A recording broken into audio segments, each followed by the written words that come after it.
Welcome back. We have Vic Bifano joining us on the show today. Vic is a former SKSS principal, hands in many pies throughout your career, but most recently in Russia with the under-18 junior national team while they were playing a big tournament. You were there to keep the kids in their educational ways a little bit. Absolutely. I was there as their education consultant, and yes, it's kind of an opportunity of a lifetime, which I really enjoyed taking the cause up. It sure was the opportunity of a lifetime. Not many of us can say we've been to Russia. I certainly haven't.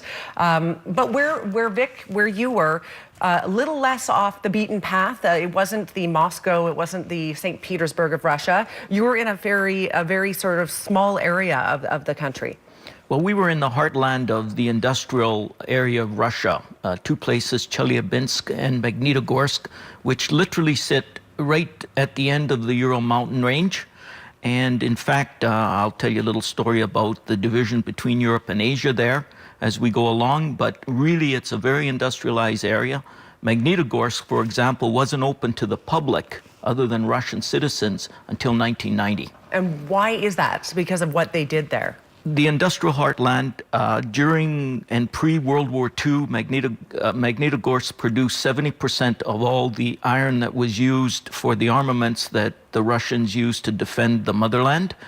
And that has been consistent throughout that time. And they still produce a tremendous amount of iron ore and iron products and all of those things connected to the iron industry. Very interesting, but not for weaponry so much anymore. I think, realistically, there's both there. Probably. That's a fair answer. We have some pictures. Let's start with the map, shall we? Oh, did we have the map on already? Maybe we did, but thank you very much downstairs. So what we're looking at right here, we can sort of, if you really look at it, you can see the two places where you were. Which one did you like better, or are they kind of the same? I think they're kind of the same. To me, I really enjoyed Magnitogorsk. It's a little smaller. Chelyabinsk has a population of about 1.3 million, right, which is huge for out of the context of the European Russia. Yes. And then Magnitogorsk about 450. Right. Magnitogorsk seemed to be a little more friendly, but I will tell you offhand and truly speaking that the people were absolutely great. Yes. They couldn't do enough for us as Canadians, and I'm assuming the same for all the other teams that were there. Right. And it was just a pleasure to be there. There was no mistaking who you guys were, of course. You're with the hockey team. As you said, this is one of the outfits this is the most casual of the outfits you were allowed to wear. Correct. But everything was like, you were obviously Canadian. Everything had a flag on it, as yours does now, to make sure. But there's people with you all the time, too. I find this interesting. Well, we had a couple of guides that stayed at the hotel all the time. A couple of young ladies that I later met and were able to take me out and around. But in addition to that, we had two interpreters. Gentleman Anton, who was by trade a rower for the Olympic team, the national Russian rowing team. Mm-hmm. And another young lady, Maria, who was a member of the university in Chelyabinsk. And I imagine you needed these people for a variety of reasons. We're looking at pictures here, but the communication, I'm going to assume that your Russian isn't top-notch, Vic, because I know mine's not. I got to tell you the truth. It's the only place that I've been where realistically you can't talk to anyone. No, you're really not going to, even trying is not going to help you. There's not a lot of people that speak. Who are these cheerleaders? We're sort of rushing through these pictures. Yes. Yeah, we'll just, let's stop on this one for a second. Cheerleaders are a huge issue at games in Russia. Why? In all of the rinks. It's just part of the ambiance of the occasion. It's not just a hockey game. It's a place to have some fun and to enjoy it. In fact, when you go to games and you find kids and parents and families coming, it's the same as being in any rink in Canada. Yes. They like to have fun. They like to see if there's anyone around that they can get their autograph. Sure. Or in our case, they wanted a pin, Hockey Canada pin. Yes. Or more importantly, they wanted a hat. For example, we took something like 600 pins that we gave most of them away. Sure. We took probably 200 hats that we gave most of them away. They even wanted your autograph. Well, they wanted mine, but who knows why, because I'm just a common guy. I don't have any reference to anything. Was it the Canadian connection? I think it's a Canadian. You know, you're wearing your identification and you got a bit of time, and a couple of times that I went through the tunnel, the game was a little bit boring that preceded us, so kids were coming out of the woodwork just wanting to connect and wanting to ask you questions. Awesome. Unfortunately in Russian, so you couldn't really communicate. Again, right. But it was fun. It was a lot of fun. Yeah.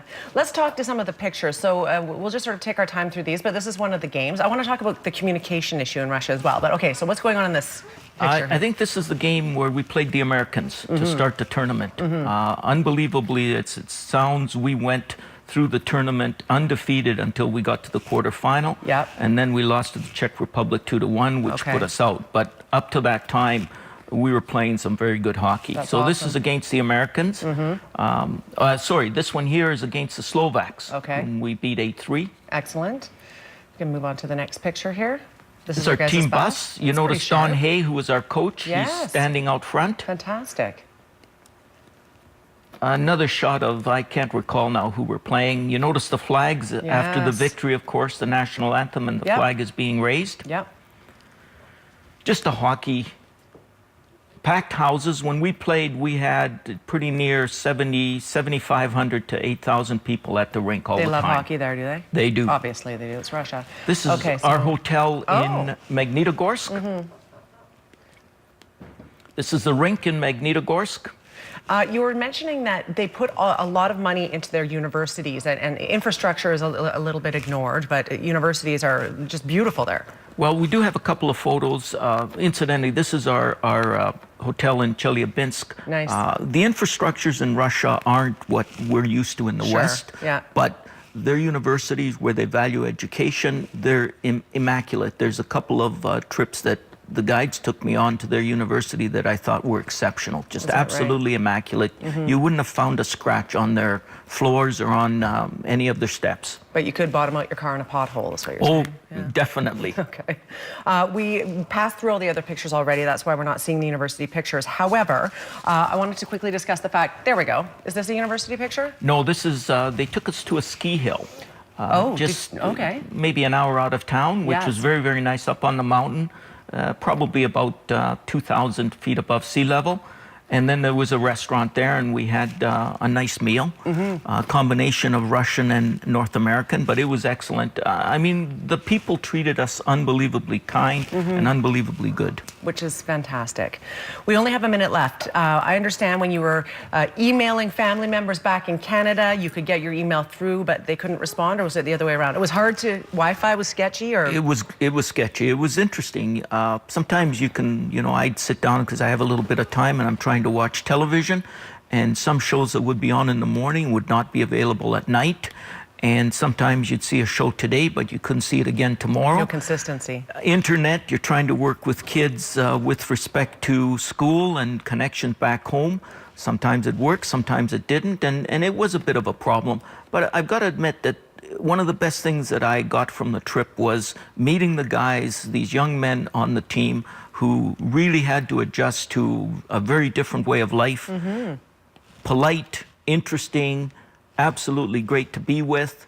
And their connection with Russia and the Russian people, I think, was really good because they really welcomed us. Sure. And as somebody who spent so much of your life in education, you can recognize that this sort of education, being on the road, is the best kind of all, right? You're learning about the grand world out there and how cultures can be so different. Access to the freedoms we enjoy here are not necessarily the case in a country like Russia.